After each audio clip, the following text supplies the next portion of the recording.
नमस्कार मैत्रिणींनो. तर बघा मग मैत्रिणींनो, ज्या वेळेस तुम्ही अंगावरतून मेजरमेंट घेता त्यावेळेस तुम्हाला बऱ्याच वेळा होतं की प्रत्येक साईज मध्ये अंगावरतून मेजरमेंट घेतल्यानंतर कटोरीचं मेजरमेंट नक्की कसं टाकायचं किंवा कटोरीचं माप हे कसं काढायचं पेपर कटिंग करताना. तर बघा इथे मी अगदी तुम्हाला सोप्या पद्धतीने फॉर्म्युला शिकवणार आहे. तर बघा इथे आपण 42 साईजची कटोरीचं पेपर कटिंग करणार आहोत. तर 42 साईज मध्ये कटोरीचा फॉर्म्युला कसा काढायचा, कशी कटोरी टाकायची, रुंदी वगैरे ते सर्व तुम्हाला इथे अगदी शिकायला मिळणार आहे स्टेप बाय स्टेप पद्धतीने. तर कटोरी प्लस मध्ये कशी वाढवायची, टक्स कशा पद्धतीने घ्यायचं हे तुम्हाला इथे डिटेल मध्ये शिकायला मिळणार आहे. तर चला इथे आपण जास्त वेळ न करता व्हिडिओला सुरुवात करूया. सर्वप्रथम इथे आता आपल्याला पेपर घ्यायचा आहे. पेपरवरती या ठिकाणी शोल्डर घेतला आपण. शोल्डर 8 इंच त्याच्यातून मायनस केलं कारण आपलं हे डीप गळ्याचं कटिंग असणार आहे.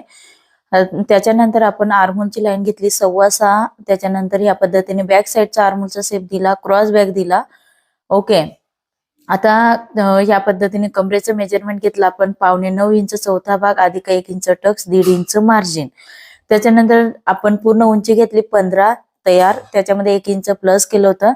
प्लस मध्ये इथे आपण पूर्ण उंची पुढच्या गळ्याची घेतोय ती 6.25 इंच घेतलेली आहे. आणि ह्या पद्धतीने गळा रुंदी घेतलेली आपण 2.25 इंच आणि इथे थोडस शोल्डर डाऊन केलेलं आहे. फ्रंट बाजूचा आर्महोलचा शेप आपल्याला आतून द्यायचा आहे, तो आपण देऊन घेतलेला आहे.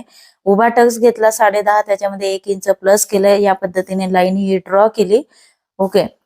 आता इथे आपल्याला 13वा भाग किंवा 12वा भाग काढायचं, त्याच्यातून आपल्याला 1 इंच किंवा 0.75 मायनस करून आणि इथे खाली लाईन ही ड्रॉ करायची आहे. ती झाली आपली योग पट्टीची लाईन. ओके. किंवा तुम्ही कॉमनली या ठिकाणी 2 इंच खाली घेतलं तरी सुद्धा चालेल उभ्या टकच्या लाईन पासून.